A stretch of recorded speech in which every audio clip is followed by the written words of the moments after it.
Mga bro, noong March 26, 2024, isang mahalagang hakbang ang ginawa ng Department of Budget and Management, DBM, ng Pilipinas nang isagawa nila ang ikatlong bayad para sa Additional Air Transport Capacity Acquisition Project ng Philippine Air Force o PAF.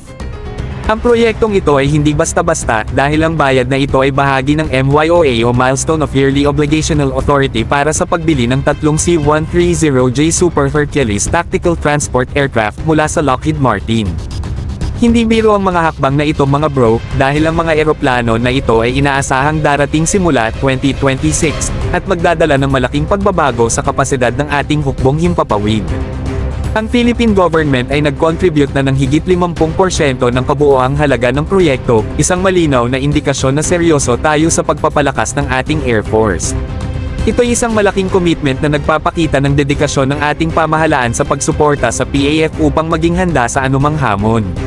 Sa mga ganitong aksyon, kita natin ang direksyon ng ating bansa tungo sa mas modernong sandatahang lakas, na may kakayahang magdala ng suporta, tao, at kagamitan saan man kinakailangan.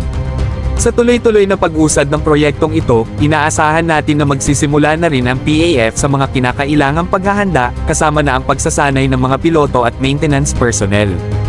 Ito ay kritikal, mga bro, dahil hindi sapat na magkaroon lang ng bagong kagamitan, kailangan din nating matiyak na may sapat na kasanayan at kakayahan ng ating mga tauhan upang epektibong magamit ang mga ito. Tiyak na magiging busy ang PAF sa mga susunod na taon, pero ito ay para sa mas mataas na layunin, ang kaligtasan at seguridad ng ating bansa. Ang C-130J Super Hercules ay kilala bilang isa sa pinakamaasahang tactical transport aircraft sa buong mundo. Kaya naman hindi nakakapagtaka na pinili ito ng ating gobyerno para palakasin ang ating Air Force. Malaki ang magiging papel nito sa pagdadala ng mga supplies at personnel lalo na sa panahon ng sakuna, pati na rin sa pagsuporta sa mga operasyong militar.